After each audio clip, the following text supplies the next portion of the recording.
Hi, I'm Steve Rowe, CEO at Oak Knoll, and I'm recording this video the morning of Friday, May 26th. It will be uploaded and available to you later this afternoon.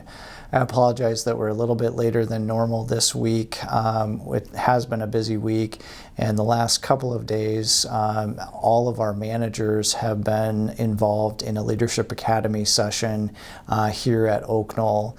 This is the second of 4 sessions that we're doing through the course of the year to really hopefully develop our leadership talent and abilities and skills.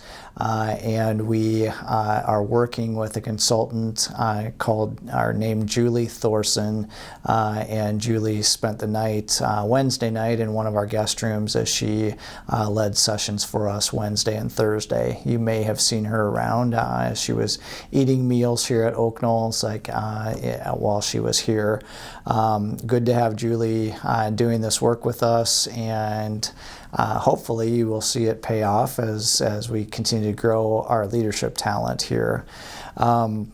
Happy to tell you that there are no cases of COVID that we are aware of at this point. No staff members and no residents that are currently COVID positive. So hopefully we can keep that going for more than a week at a time.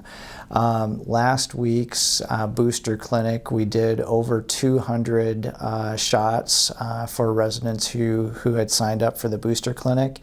And just a reminder that there is another opportunity to receive the booster, and that is next Wednesday, May 31st, and it's at the East Campus.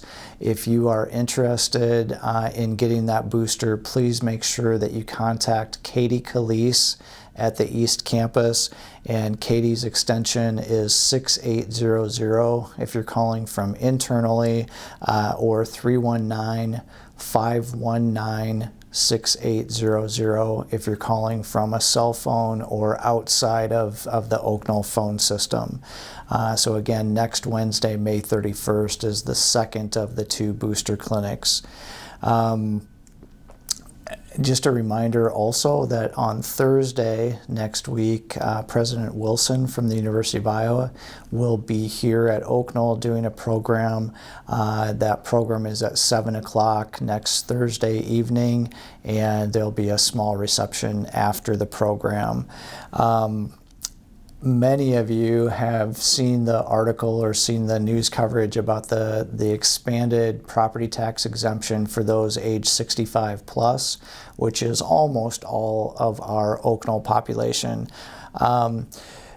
Just know that we have done the required paperwork, communicating with the assessor's office, and all of that has already been completed. So Aretha Haas talked with the woman at the assessor's office, and they figured out the most efficient way for us to get that exemption for all of our resident households. And it was simply that we sent them a huge file that included each of your apartment numbers, your names, your dates of birth, and they will be able to use that as their documentation for all of you qualifying for that expanded exemption. I also want to set your expectations that the exemption is not going to amount to a huge tax savings for you. It will be some savings. It's certainly better to have the exemption than not have the exemption, but what it applies to is the assessed value of each of your apartments, and it's not a direct tax credit. So while it will reduce the taxable value of your apartment, it's not going to be a huge savings when we get that property tax bill.